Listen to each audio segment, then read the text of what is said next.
Bismillahirrahmanirrahim. Assalamualaikum warahmatullahi wabarakatuh. Alhamdulillahirabbil alamin. Assalatu wassalamu ala asrafil anbiya'i wal mursalin nabiyina Muhammadin wa ala alihi wa ashabihi wa man tabi'ahum bi ihsanin ila yaumiddin. Amma ba'du. Puja dan puji syukur marilah senantiasa kita panjatkan kehadirat Allah Subhanahu wa taala yang telah memberikan kita nikmat sehat, nikmat iman, dan nikmat Islam sehingga kita semua masih bisa dipertemukan sampai saat ini. Salawat serta salam senantiasa tercurahkan kepada junjungan besar kita yakni Nabiullah Muhammad Sallallahu Alaihi Wasallam yang telah membawa kita dari zaman jahiliyah sampai zaman Islamiyah seperti saat sekarang ini. Syekh Mustafa Al-Ghulayaini pernah berkata dalam syairnya, "Inna fiyat di syubban amral ummah wa fi aqdamiha hayataha." Di tangan pemudalah urusan umat dan di kakinya lah kehidupan umat.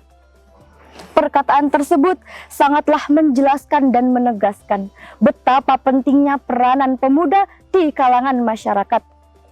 Seperti yang dikatakan oleh Yusuf Khadrawi dalam bukunya, Ummatuna Baina Qarnain.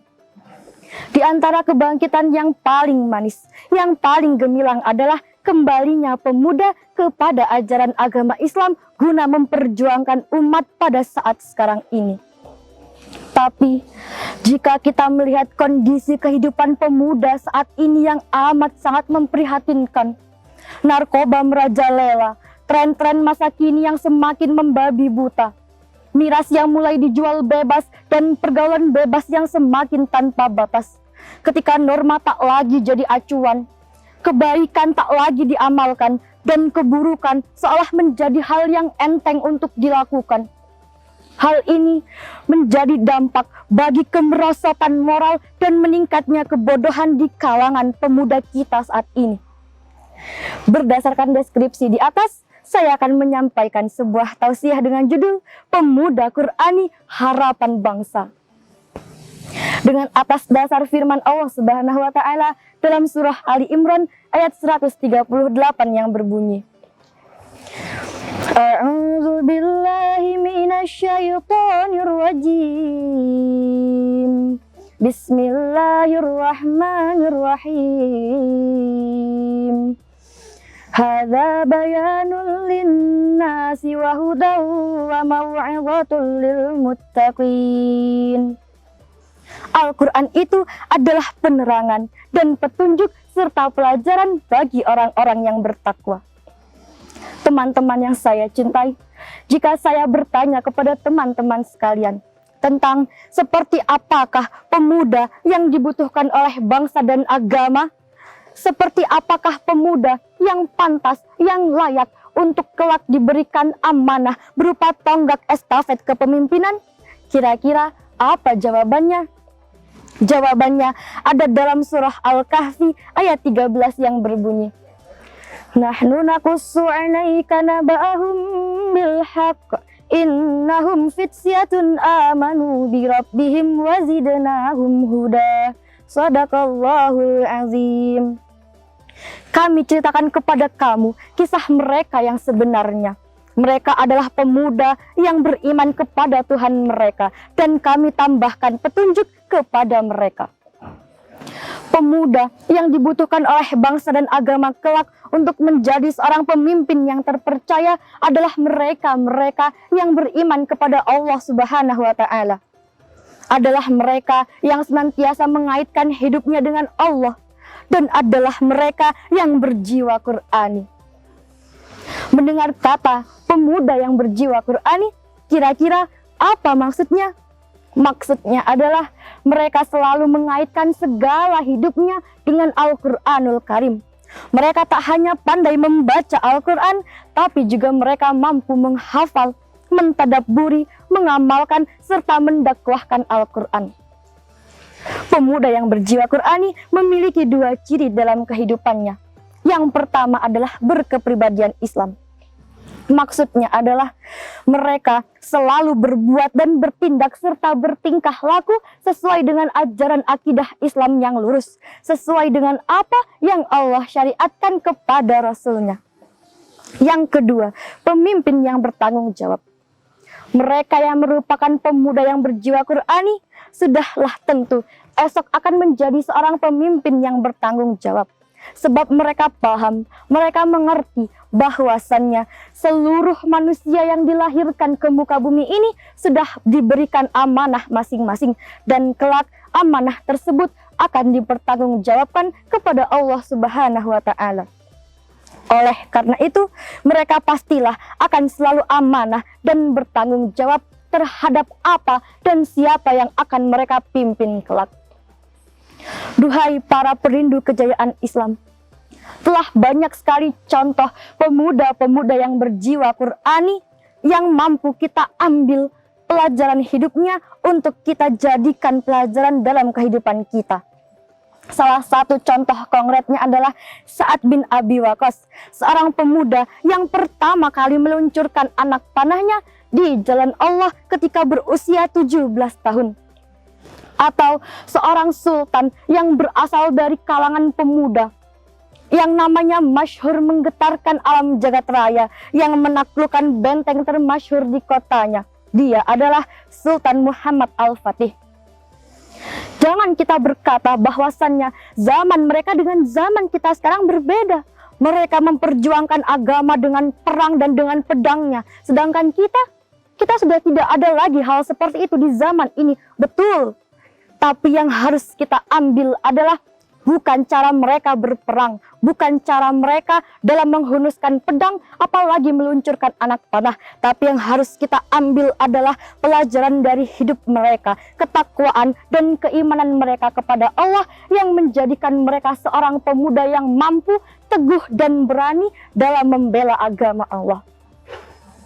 Imam Syafi'i pernah berkata, sesungguhnya pemuda distandarisasi oleh kualitas ilmu dan ketakwaannya.